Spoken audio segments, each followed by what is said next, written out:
Hi, this is Write Mentor's module on demystifying self-publishing. My name is Marisa Noelle and I'm a young adult author. So far I have 6 books, either self-published or with small presses. The UNADJUSTEDS is a dystopian trilogy. The Shadowkeepers is a psychological horror / dark fantasy. The MERMAID Chronicles Secret of the Deep is the first in my young adult fantasy romance series, book 2 coming out shortly. And The Unraveling of Luna Forrester is my newest book. It's also a dark fantasy, psychological horror, and it hit bestseller lists when it was released, and I will tell you why as we go on. So there are going to be a few things that we talk about during this course, and one of those things I'm going to tell you is about where to start. This is, I think, really confusing for authors just starting out on the self-publishing journey. I shied away from it initially because the idea of formatting and uploading things and marketing and covers, and it was too much information. I felt like I was still learning how to write and improving my craft, and I didn't know how to do all these other things. So I will hold your hand and I will tell you how to go about it. We're going to be talking about editing and formatting. These are big, chunky topics, and they are very important, and I think they are the pins of the whole process. We're going to be talking about marketing. This can be hard for some of us introverted people who find it difficult to shout about ourselves and blow our own trumpets, but it's something that you will need to learn to get comfortable with to some extent. But there are so many different ways to market your book. It's about finding what's right for you, what you're comfortable with, and what price tag goes with those things. Which leads me on to budget. I will break down some of the costs for you, and you will have to then think about what your budget will be and where you're going to put your money. The other topic I'd like to think about is long-term considerations, like what does the future path look for? Is this just one book? Are we building a career? What are the hidden pitfalls that we might face in the future? So I hope you will stick with me, and together we're going to take you through this. Let's talk about where to start. I think the important question to ask yourself before you even begin, or at the beginning of the journey, is what are your goals? Do you want to publish this book just for yourself? Has it been screaming inside you and it's enough just to get it out there in the world and let it fly the nest? Perhaps you really want to connect with those readers that love your genre, and you're not worried about anything else, but you want to find a way to develop that community. Or perhaps your goals are bigger and loftier and you want to be on a bestseller list and win prizes.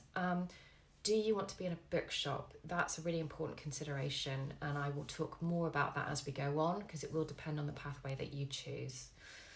So that's kind of a really important question to ask yourself because I think it will outline the path that you take. And once you've figured out what your goal is, I want to run through quickly the process, the order of events. And really, the first thing you need to do is write the book. Then you need to edit the book. I think while you're waiting for feedback, and we'll get more into editing and how that works in another module, is a really good time to look out for cover artists.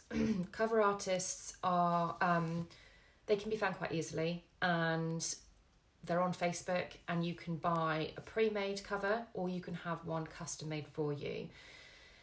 It's important to research what's working for your genre because you might have a clear idea in your head about what you want this cover to be, but if it doesn't match what's selling well in your genre, then it's probably going to be a mistake. So have a look at Amazon's bestseller list for your genre or where you think your book will fit, and see what covers are selling well and try to fit within that zone, because that will do you well. You also want to think during this time about formatting your book because that can be a slower process. You want to decide whether you want to do this yourself, whether you want to buy some whizzy software, or whether you want to outsource that completely if that terrifies you. Obviously, there are different price tags involved in this, and I will get into that in a bit more detail in our formatting section. So that's kind of the order of the way that we want to do things. Some of the other initial considerations are how you want to publish. Are you going to be ebook only? Are you going to do a print run? So let's go for ebooks. Are you going to be Amazon only, or are you going to go wide? So enrolling in Amazon basically only means that you can enroll in a program called KDP or Kindle Select, so Kindle Unlimited. If you were a reader, you might know about this. You pay a monthly fee, a little bit like Audible, and you can read as many books as you want that are enrolled in that program.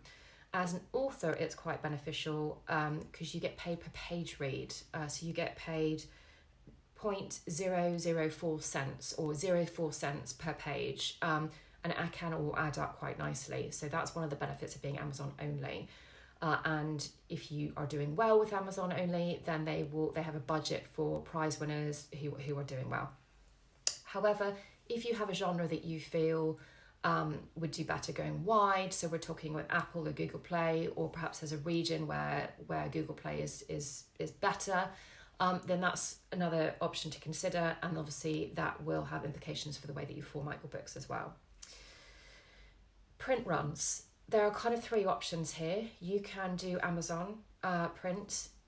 Now, if you decide to do Amazon print, bookshops will not buy into Amazon at all. They get no discount on that, and it's of no benefit to them to do that. Otherwise, you can look at a company such as Ingram Sparks, and they are a print and distribution company, and they can distribute your books at any bookshop, or seller can buy the books at discounted prices that you would set, and away you go. So that's kind of the way to get into bookshops.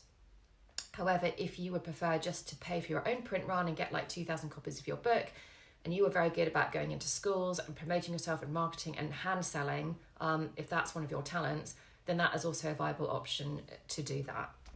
You'll also want to decide whether you want to have an audiobook, although this doesn't have to be made a decision right away, because this is something you can add on at any time.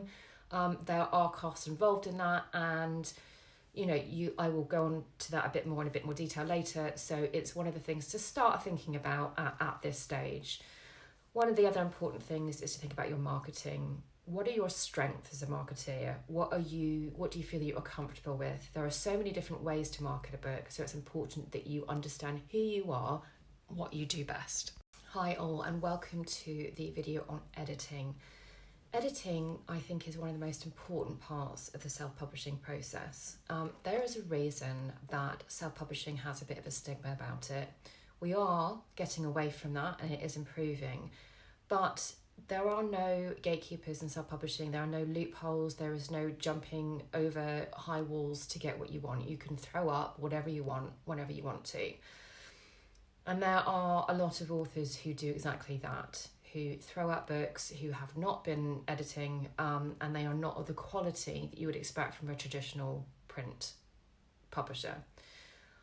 So it's really important that if you want to be considered an author and held to the same standards as a traditionally published author, that you also put yourself through the same process, because only then will you start to build a reputation that readers want and will keep readers coming back for more.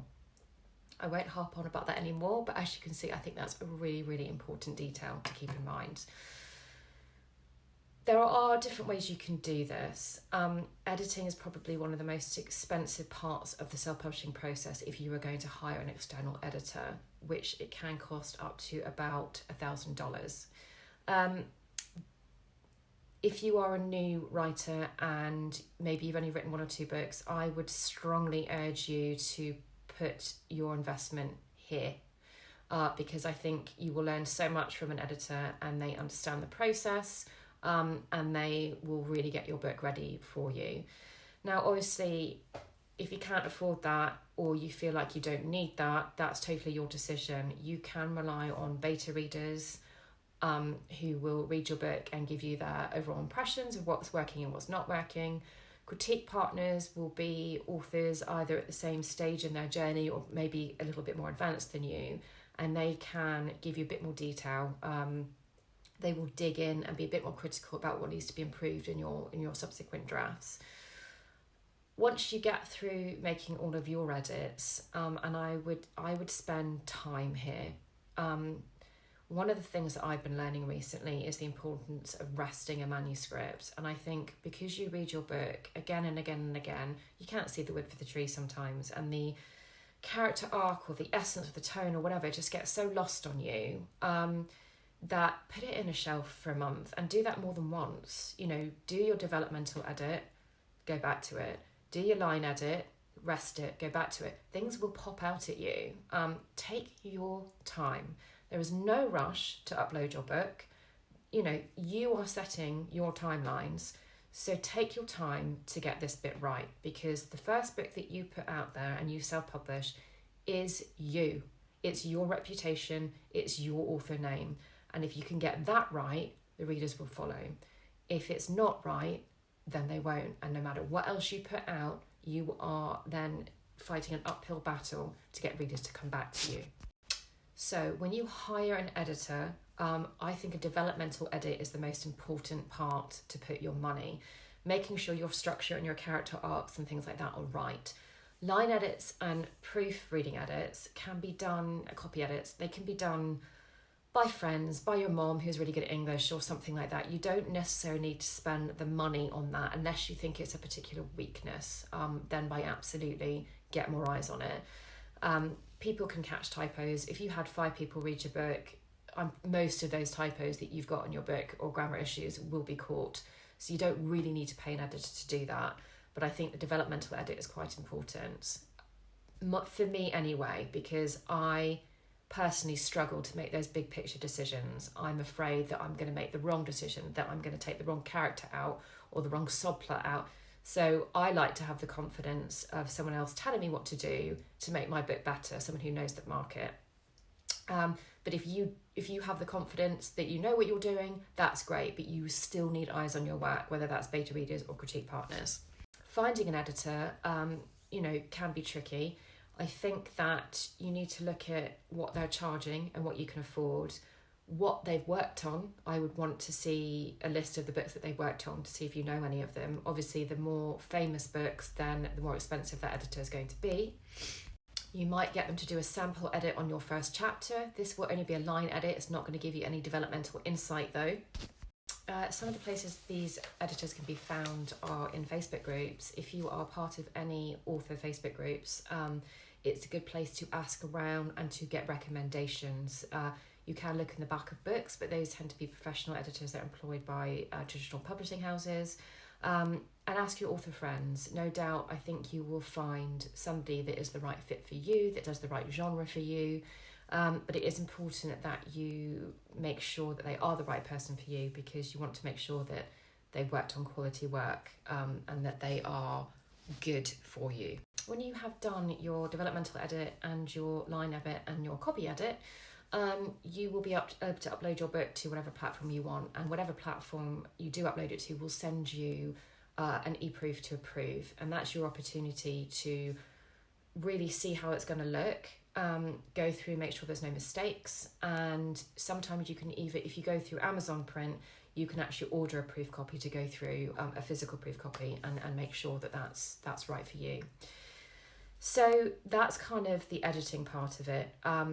Formatting, I think, is the next thing to talk about. Formatting is something that really confused me when I got started, and I had no idea. I knew that you could do it on Word, and I write on Word, so I was like, okay. And then I realised that Word is very fiddly. Unless you are really, really good with Word and the ins and outs of how everything works, I wouldn't suggest using Word. It is possible, and you can teach yourself to do this. It won't cost you anything. It's a free way to format your book. But it is time consuming and there's a learning curve involved. So the choice is yours. The other option is, I know people have word packages like Scrivener. If you are a Scrivener person, apparently there is an output that you can output that will be appropriate for uploading to the various different places. I have tried Scrivener and I did not get along with it. I found it was another thing that I had to learn with too much detail. I have heard that about Scrivener, so I did not choose that outcome. There is a Wizzy software. There's lots of different software that you can use, that you can buy and do it yourself. If you're going to do this, I would strongly recommend you use Vellum. Vellum is about £140 and it is so intuitive. Really, it is built exactly for self-publishing and it does most of the things for you. It's so self-explanatory. You don't even need to watch hours of tutorials to figure out how to use it. It's just there. I now publish all of my books on Vellum, so I format everything myself. you can include chapter image headings and all sorts of funky little fun details, whatever's right for your book. I'm a huge advocate of that, but it also does depend if you have the money to buy that software. Otherwise, you can outsource it. There are lots of companies such as Draft Digital who will format your ebook and your print book for you, but they do cost, and it will cost you more than £140 for the software. Some will be less, but if you are planning on doing more than one book, it's probably more worthwhile you buying the software and doing them yourself, because then you always have it. And if you have found a typo after you have approved it, or you need to change something, or you want to update your book's back matter, or you want to add a review page at some point in the future, you have the ability to do that, and you don't have to pay to have it reformatted again and again and again. So the choice is really yours. You can try doing it on Word yourself. You can use a writing package such as Scrivener. You can buy some whizzy software such as Vellum, or you can outsource it to a company who does formatting all the time.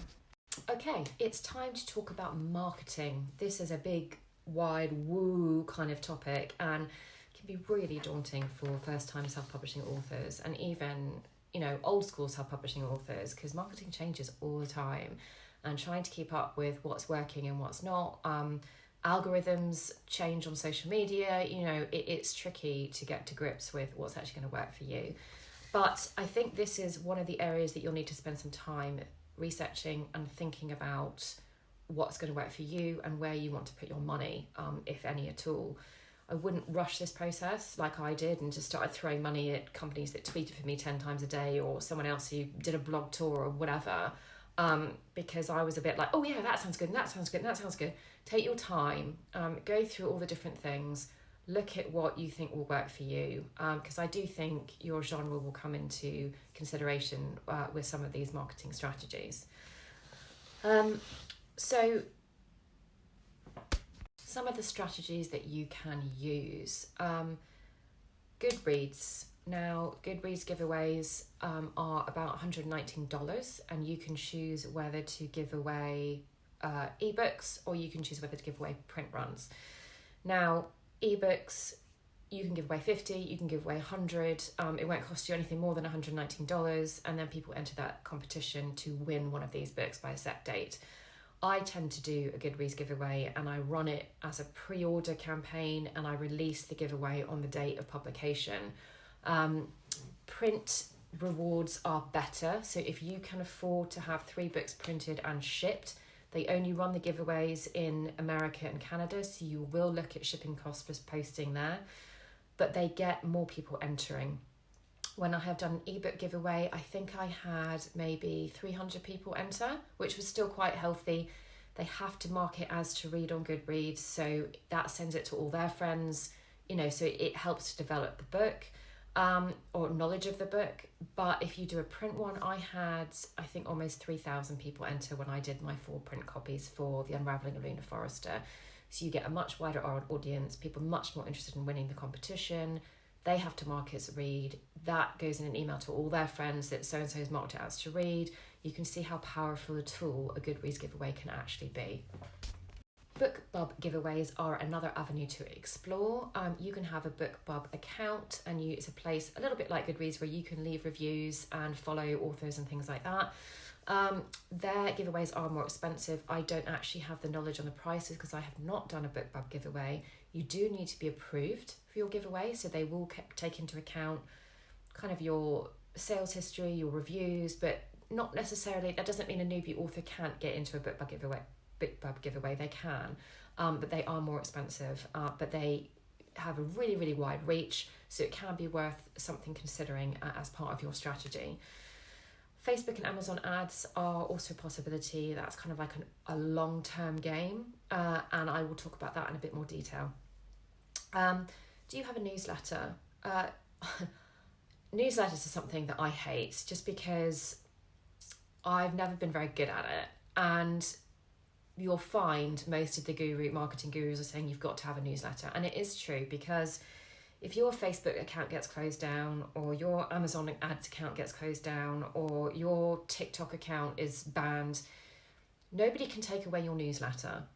So it's really important that you try to get as many of your followers or supporters to sign up to your newsletter as possible, because if you had all of those other accounts taken away, you can still reach your readers.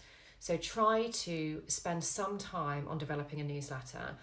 And I think the important thing about a newsletter is don't make it a salesy thing. You know, whether you want to do it once a month or once a quarter or once a week, whatever you do, put some personal information in there. It's taken me a long time to realise that.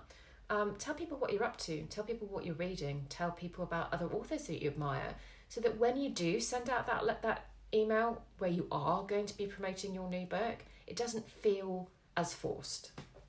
Parts of marketing is social media. Social media, I mean, it's such a thing that there are so many platforms and it can be very overwhelming. So it's really important you think about where you are currently, what platforms you enjoy, and what you can develop further. Can you develop a strategy for your social media that you are either posting consistently, no matter how often that is, or you are not posting just about your book, but perhaps there's a topic in your book. Let's say, for instance, one of my books is about mermaids and I love the ocean. So I talk a lot about the ocean animals, conservation for the ocean, plastic cleanup. You know, what can you include that's all to do with your book and part of your brand? So thinking about your brand is really important. The advice is to take one platform and just really focus on that. And I think that's good advice. But I think you can also layer yourself across all the social media platforms. I think really the most important thing is not to lose yourself in it, not to feel like you're spending so much time lost in social media that you're not writing anymore. So limit yourself, set yourself a timetable, like whether it's an hour a week or half an hour a day, or whether limit yourself to create your posts and to give yourself engagement. Don't buy followers. The best way for you to sell books on social media is to have an organic, genuine engagement and growth. Because if you buy followers, they're not going to be interested in what you're or do follow parties. They're not interested. They're not there for you. You want people to find you organically and to like the content that you give out. I do believe that different social media has different advantages. Twitter did absolutely nothing for me. I have my author support group on Twitter, but it's not a place that I sell books. I know other authors that do, and that Twitter is the place to be for them. I've got myself on TikTok. I have sold so much more being on TikTok, and that, I promised I would tell you, is why The Unraveling of Luna Forrester hit bestseller list when it was released. So for the first time ever for a book release, I had paperback and ebook pre-orders. So all that boosted my sales rank. And it was all because I was being on TikTok. TikTok is definitely worth exploring. The really popular genres for TikTok are young adult, fantasy, and romance. That doesn't mean to say if you're not in that genre, you can't go on TikTok. Of course you can. But think about where your readers are. I have a very good author friend who's on TikTok and she writes cozy mystery. Her audience aren't really there. She should be on Facebook. She doesn't like Facebook. Cozy mystery readers are typically on Facebook. However, with the growth of TikTok and the way that things are changing and the way that more authors are joining every day, I think we'll start to see shifts in what's popular, and I think there will be buckets within BookTok about all the different genres, and those other genres that aren't quite so popular at the moment will become more popular in the future.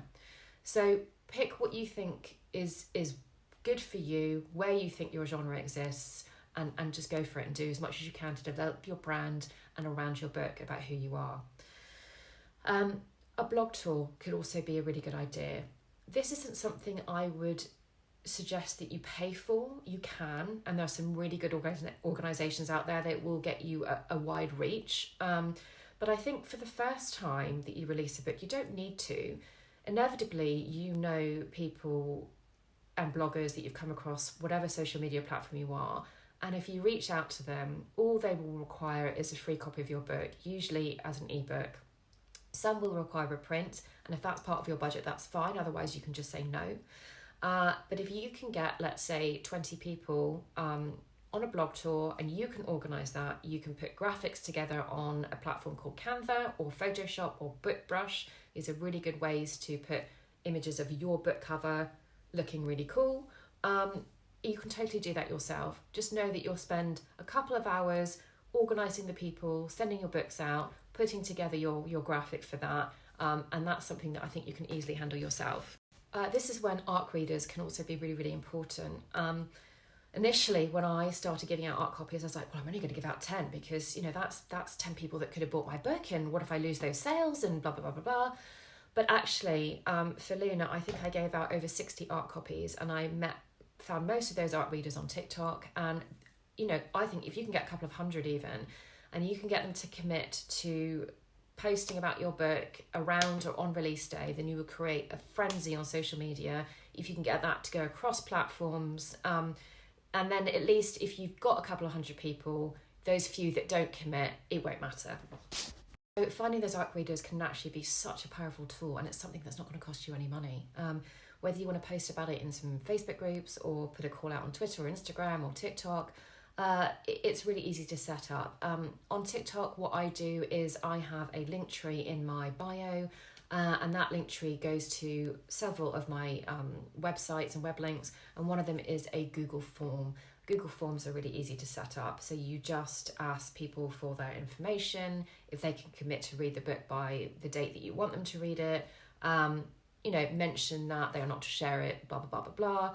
And if you can get a couple of hundred people to create a frenzy for you, it can be a really, really powerful tool. And then that frenzy ripples out and carries you on, which is fantastic. What I think happened a little bit with the Unraveling of Luna Forrester, so I'm super grateful for having TikTok and those ARC readers in my life.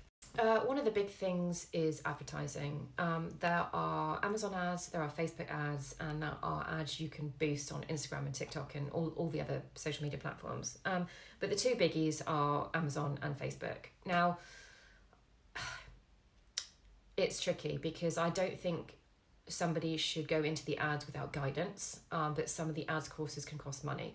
There are lots of webinars and things like that are free that will give you insight into how they work. Obviously, they'll want you to sign up to something at the end, but you can still go away with all that knowledge.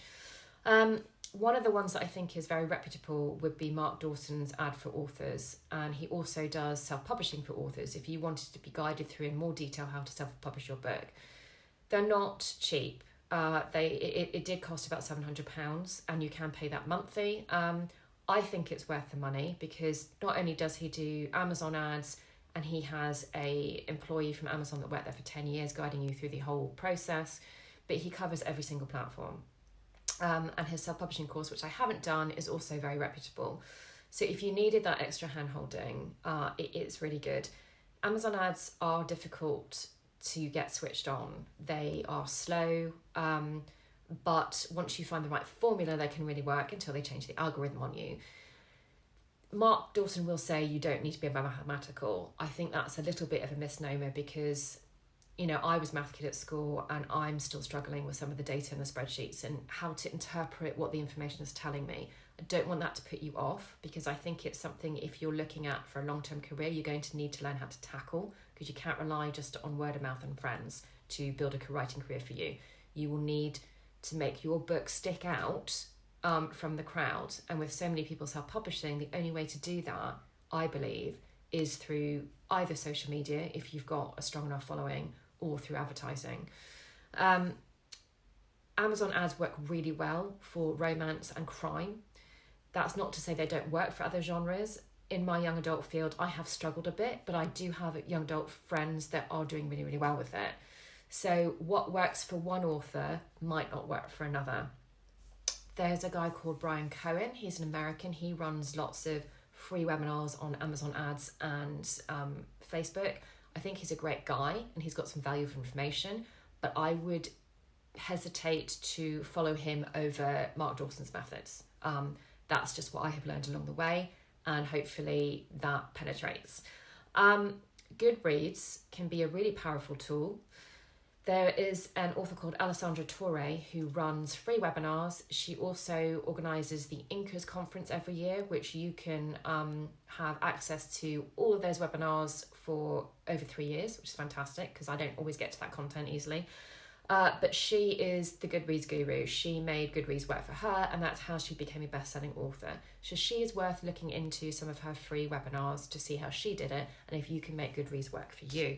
One of the good things about Goodreads is that you don't have to spend any money on doing anything, unless obviously you're choosing to do their giveaways. It's more about the culture that you're creating and the blogs that you can put out and reaching readers on that platform. If you want to get serious about advertising, do have a look at Mark Dawson or any of the other recommended places you can get. He has a free Facebook group. You can join the community. You can ask questions. The authors there are all very friendly. I hang around sometimes asking lots of questions too. Facebook advertising. Facebook advertising is much more expensive than Amazon advertising, and the minimum that you could spend would be £5 a day for 7 days. You could run an ad for 7 days. Lots of the people that are into Facebook advertising have ads running continually because they have made it work for profitably for them.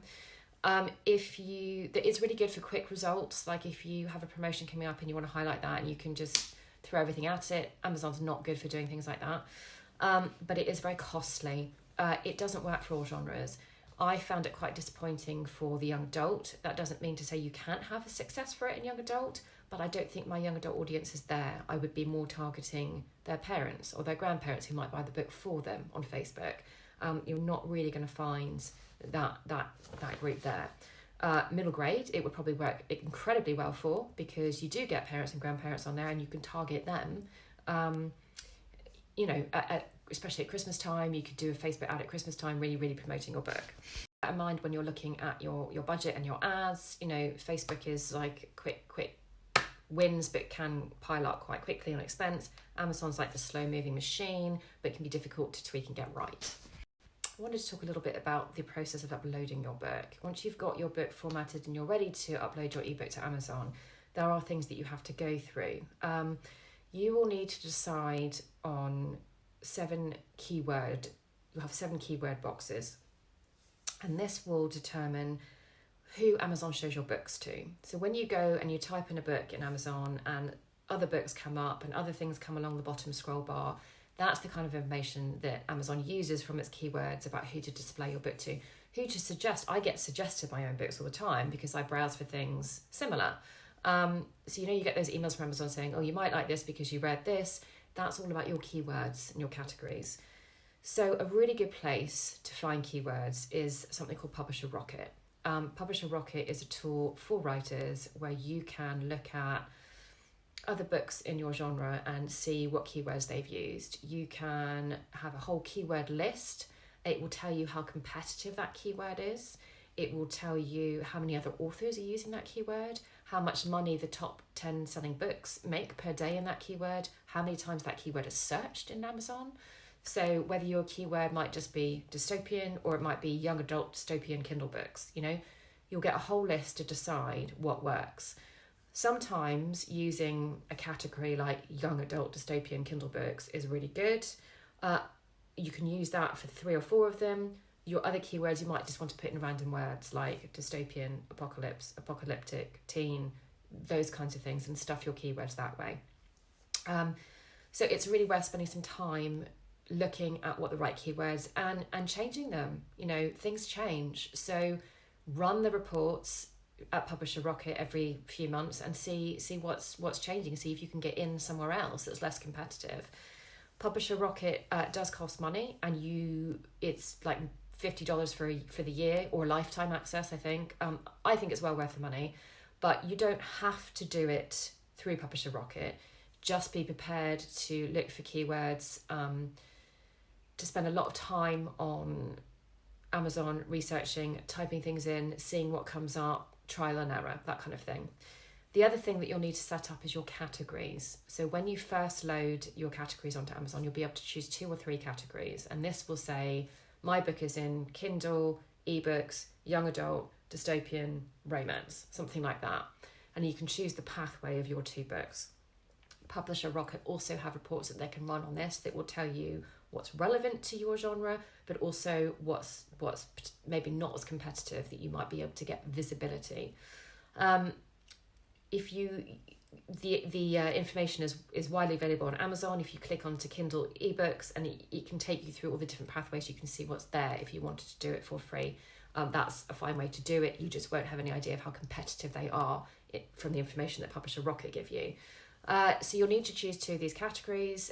After that, you can then email Amazon and say, and give them up to 8 more categories that you want your book to be in, and they will do that manually for you.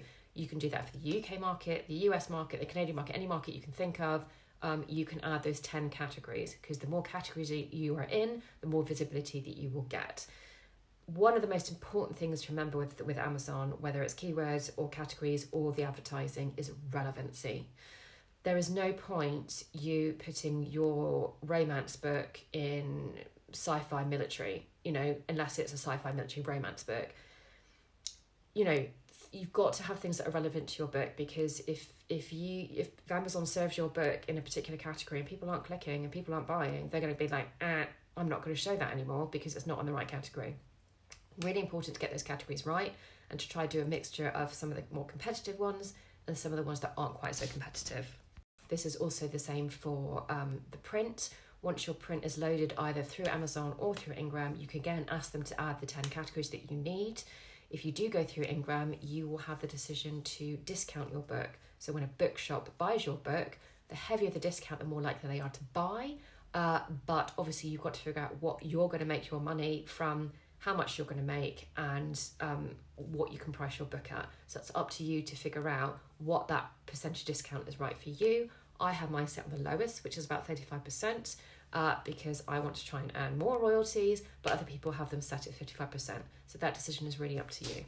So when you do format your book, I just wanted to go through the practicalities of what a book actually looks like. And obviously you can pick up any book from your shelf and have a look. And I apologise for this being backwards, but obviously you've got your cover.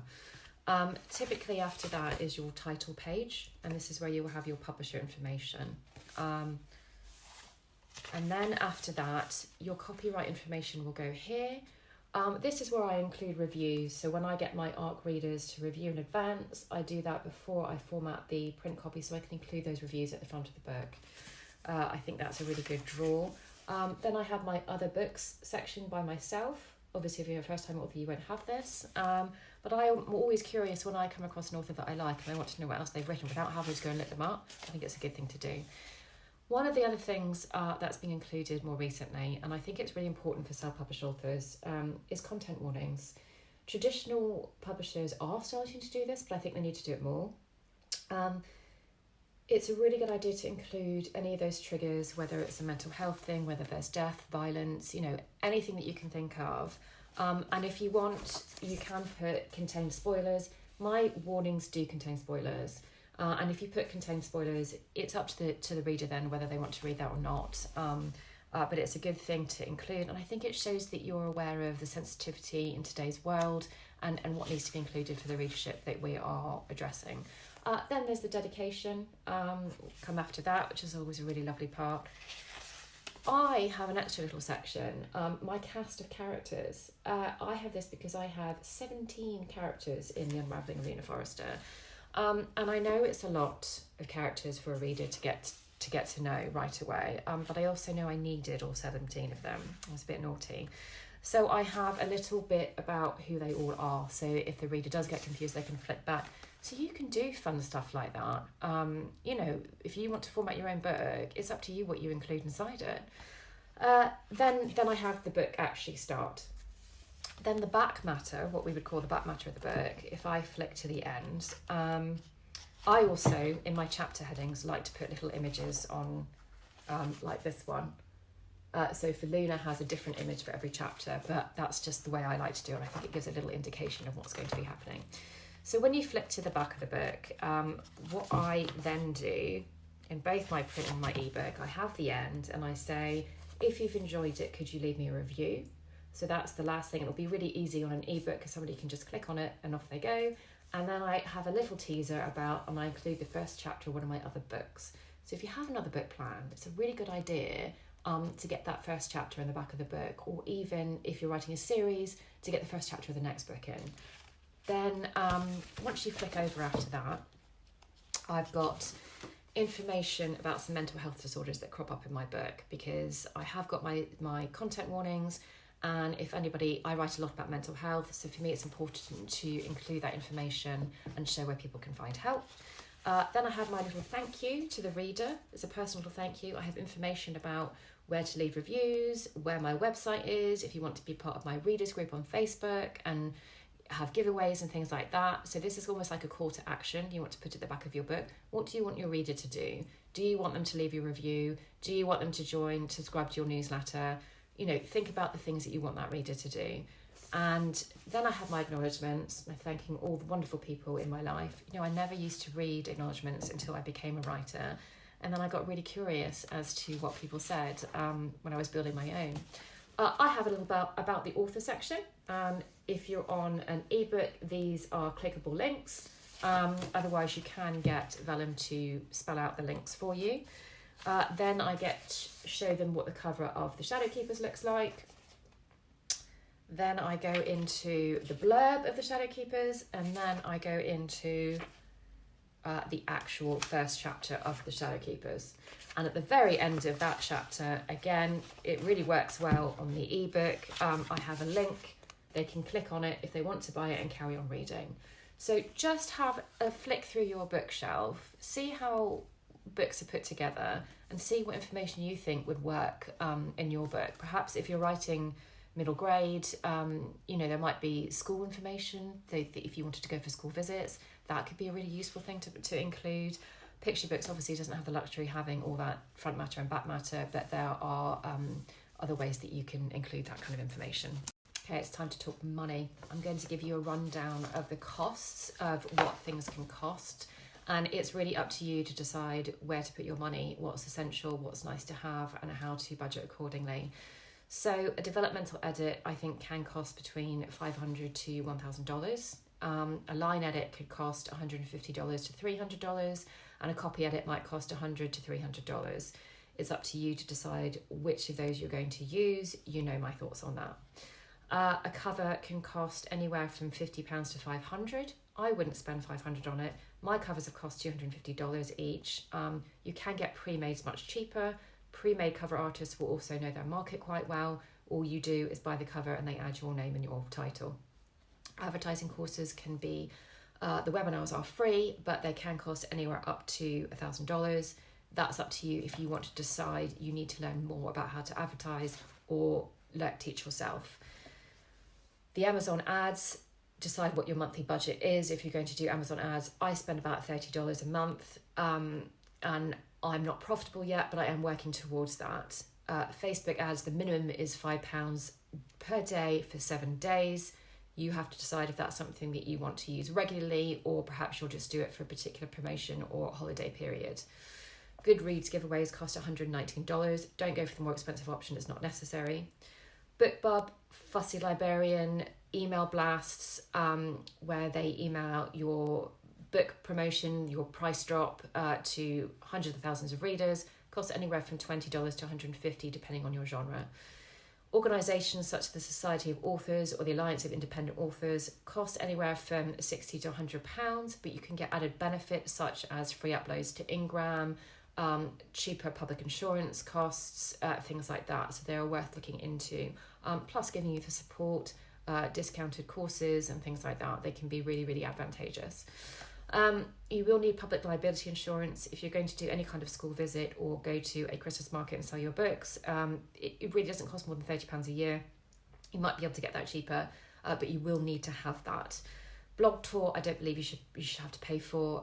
If you don't need to, you can if you want to, and you have the budget for it. There's no problem with that, but it's something you can do yourself. Don't pay for promotional tweets, totally not worth it.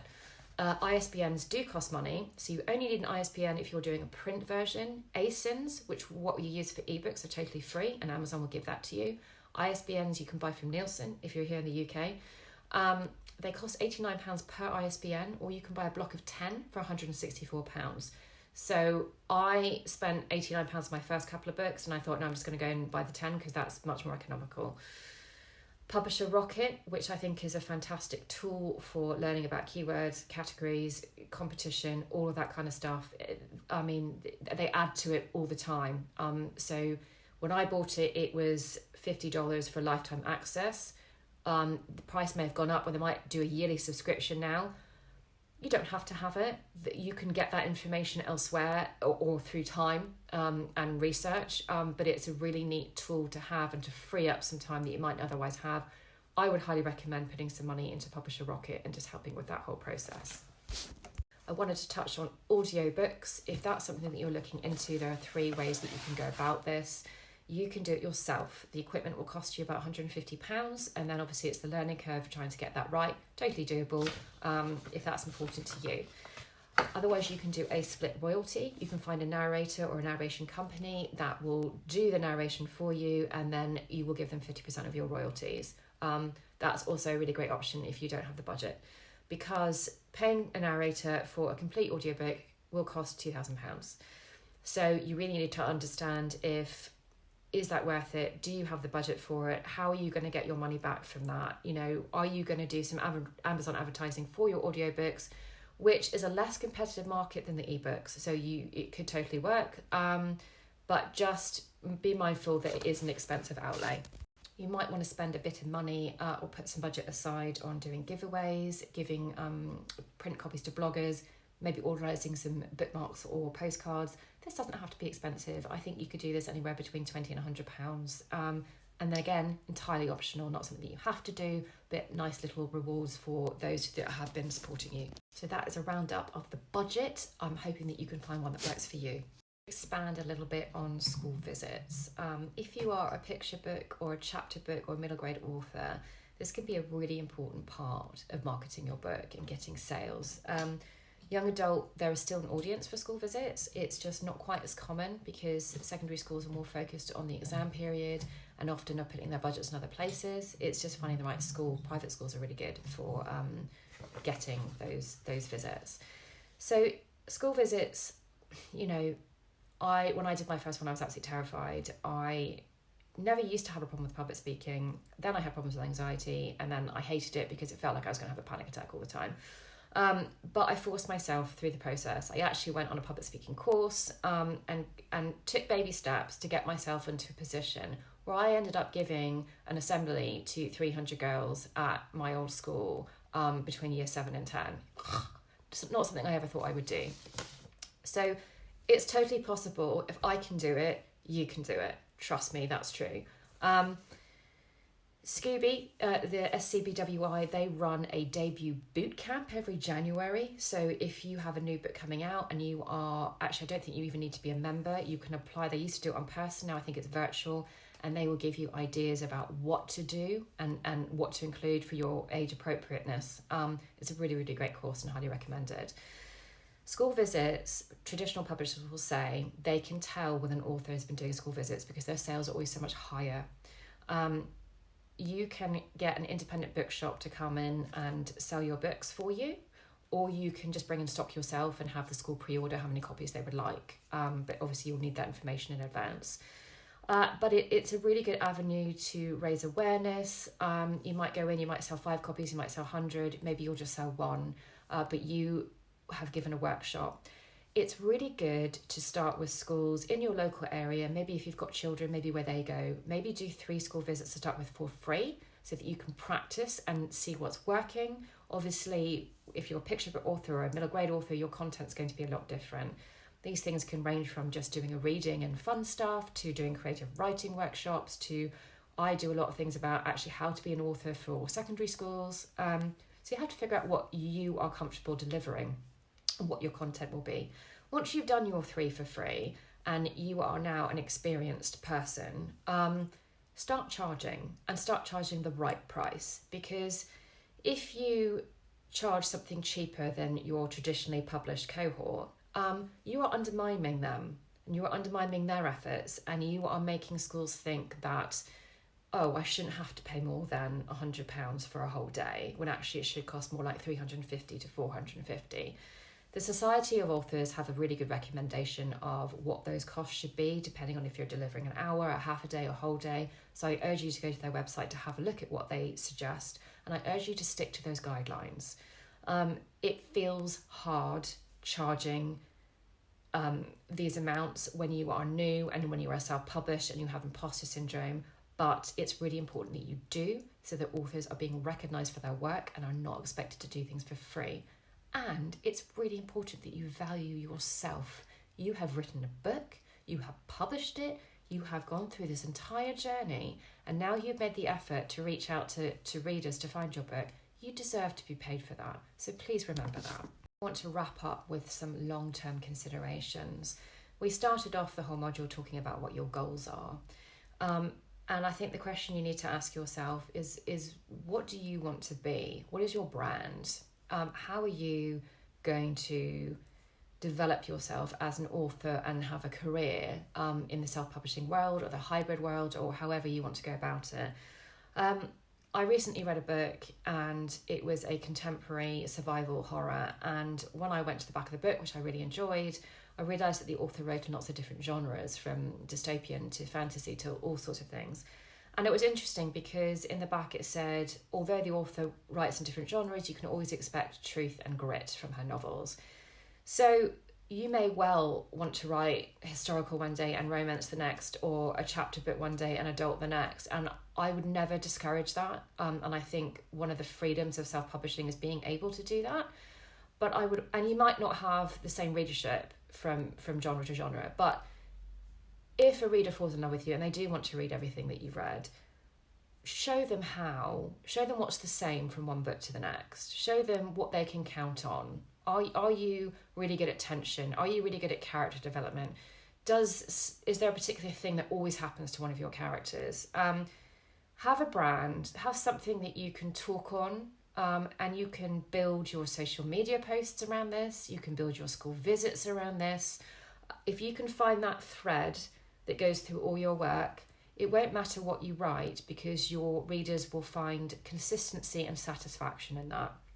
So it's one of the things to really think about when you're going down the career route of self-publishing.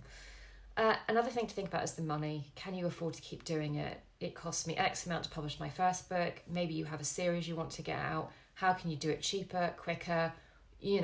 Have a plan about how you can actually approach that. What if your sales aren't going well? What if the dream is not happening the way you wanted it to do? What can you do about that? Well, I think there are lots of author groups, and there are authors around, and there are people that you can talk to for advice. And I think the difficult thing about this is that one solution doesn't work for everyone. You've got to figure out what's going to work for you. It takes time, and it takes research, and it takes building a network. And that's why I think the indie author community is so supportive. We are not in competition with each other, because readers don't just read one book for their whole life. They want to read more. So there's plenty of room for all of us, and we can share our knowledge. One of the things that I do on my TikTok platform is I do a live author interview every week. Sometimes it's with a blogger, sometimes it's with a cover artist, and making those connections and bringing that interview to TikTok and replaying it on my YouTube channel has been such a wonderful sense of community and sharing with those other authors who maybe they've gone out to buy my book, or maybe they've recommended it to somebody else, or maybe they've sent me some information that I desperately needed. So making those connections and asking for help is really the way to figure out how to get over the snags in your process. One other little thing I wanted you to consider, I talked a lot about editing and how important that was. Ads, if you're going to do advertising, they do better if your first book is solid. You need to get the read through. You need to get person picking up book one, going to book two, going to book three. You lose 50% of people from book one to book two, but after that, it stays more between 75 to 90%, because if they've read book two, they're going to carry on reading. That's why it's really important that your first book is spot on, and the ads will do so much better, plus your relationship and your brand and all of those things. But obviously, if you don't have a series, it's the same thing. I have noticed I'm selling a lot more of the Shadow Keepers recently, because I have the first chapter in the back of The Unraveling Luna Forrester. People are going on reading that and reading that book, and they are two standalone books because they want more of what I am giving them. It is a cautionary tale. There are pitfalls in any career, and I wanted to tell you about an experience that I had with Ingram Sparks. I still use Ingram Sparks as my print and distribution, and I will continue to do so because I feel the quality of their print is better. I like the process better, and I like the ability to try to get into bookshops through Ingram Sparks. However, one of the things about Ingram Sparks, their website interface is not particularly user-friendly, nor their terms and conditions. they urge you to make your books returnable, because a bookshop is unlikely to want to order your books unless they know that they can return them if they don't sell. Fair enough, I totally understand that. But the problem is, if a bookshop, say you're in the States and Costco's ordered, 500 books and they return 400, you are not only hit with the cost of printing, but also a shipping price per book.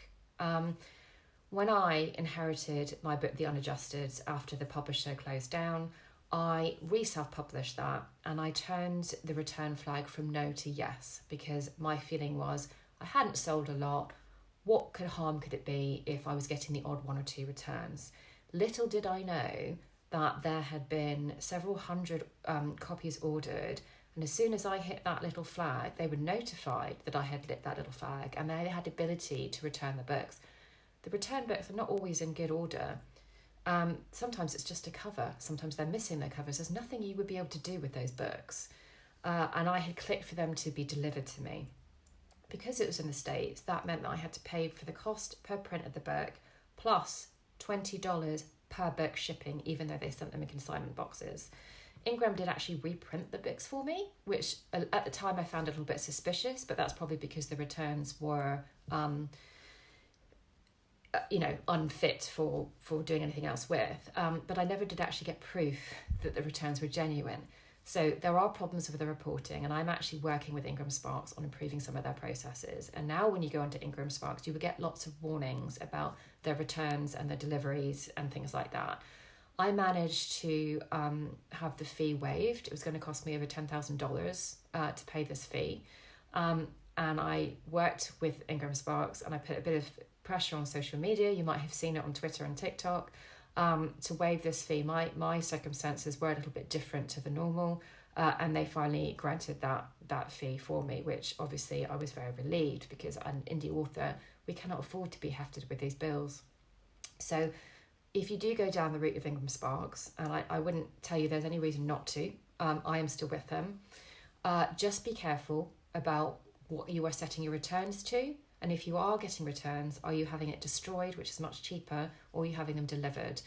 Bookshops are more likely to buy if you have it set to returned, but they still do buy if you don't. I'm still having bookshops buy, and the ones that I know, I explain the situation to them and they understand that.